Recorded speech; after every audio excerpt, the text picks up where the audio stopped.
Hey guys, it's Geography Lover here. Welcome back to another brand new video. And today we're doing another Kings and Queens of England. We're doing a family tree chart today. So here we have the first house, the House of Normandy. And we start our family tree with William the Conqueror, the first king of English history. He conquered England in 1066 and became king on Christmas Day, 1066. He ruled until 1087, when his son, William II, or William the Rufus, became king. He lived until 1100 when him and his brother went out on a hunting trip, but he died in a hunting accident, then lived his brother the crown, since he was childless. Henry I had two children, a son named William and a daughter named Matilda. Matilda married the Holy Roman Emperor Henry V. And Prince William was destined to become King William III, but he died in an accident called the White Ship Disaster, where members of the royal court went on a kind of like cruise trip, but in like the 1100s.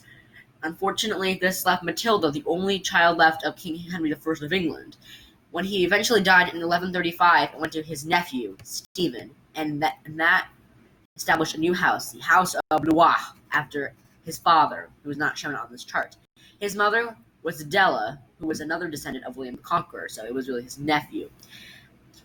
Empress Matilda and Stephen had divorced, and eventually, in the year 1141, Matilda was named as the first Queen of England, but she was never crowned. So on my chart, I don't consider her as a real Queen of England, but I did put her on my previous videos. If you want to watch the House of Normandy video, you can go watch that in the description.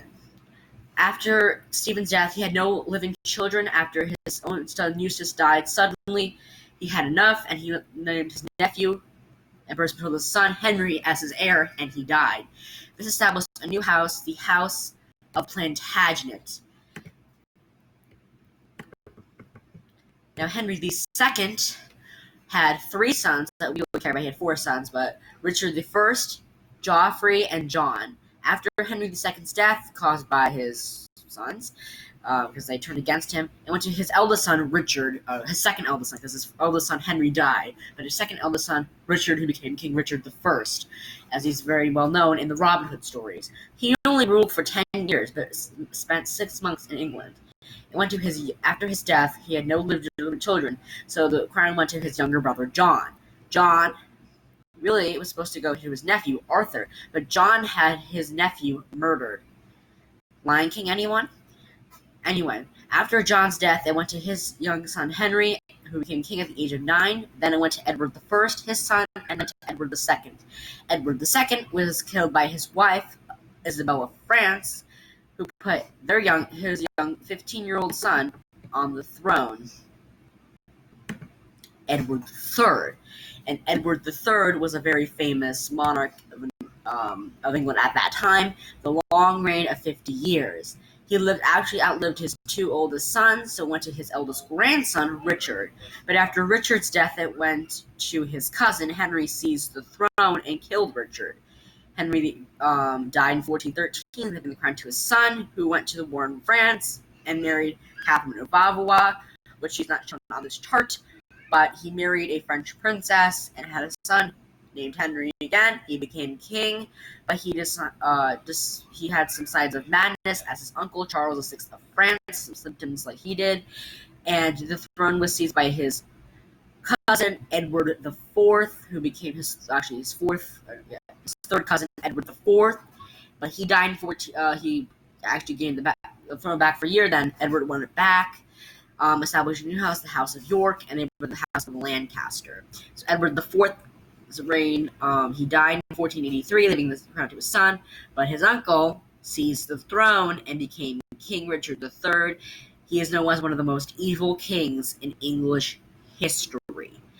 Alright, he killed his son, he killed his nephews, and he killed his older brother George. Yikes. But his cousin, Henry Tudor, who was a son of Edmund Tudor, who was a son of Owen Tudor, who married Catherine of Valois, Henry V's wife, seized the throne and became King Henry VII and established a new house, the House of Tudor. Henry VII had four children: Arthur, Henry, Mary, and Margaret. But Arthur died before the king, and he married Catherine of Aragon, and then his son, King Henry VIII, married her right when he became king. Henry VIII is famous for having 6 wives and beheading 2 of his wives, Anne Boleyn and Catherine Howard. He married Catherine of Aragon, but only got a daughter, Mary. Anne Boleyn gave him another daughter, Elizabeth, and his third wife, Jane Seymour, he finally got the son he's always wanted, Edward VI, who became king after his death. But Edward VI was a king who only reigned for 6 years, so he decided to not have a Catholic queen on the throne, so he decided to have his cousin, Lady Jane Grey, become queen. But this failed, as Jane was murdered by Mary's crew in 1554, as she was deposed as queen, and Mary became the first official queen of England. And after her death, her sister, Bloody Mary, that's who also she was called, her sister Elizabeth became Queen Elizabeth I, and she is very famous as one of the most best queens in English history and also world history. So, but she was also known as the Virgin Queen and had no children. So the throne passed to her cousin, Mary Queen of Scots' son, James, who became King James I, but he was also King James VI of Scotland. You can see Scotland in this kind of darker gray color. James VI of Scotland had 2 children we care about, Elizabeth and Charles. Charles became King Charles I, but he was removed by Oliver Cromwell, who's not shown on this chart, but that was kind of a Commonwealth republic, but then it went back to monarchy with his son, Charles II, went back to the throne, but he had no legitimate children, so James VII, or James II of England, and James VII of Scotland became king. But he was a Catholic king and very unpopular, so his daughter, Mary, and her husband, kind of cousin, but this is his father, seized the throne and became Mary II and William III of England and William II of Scotland. But they had no children, so the crown went to her Mary II's sister, Queen Anne. Anne also had no children that survived the age of 11.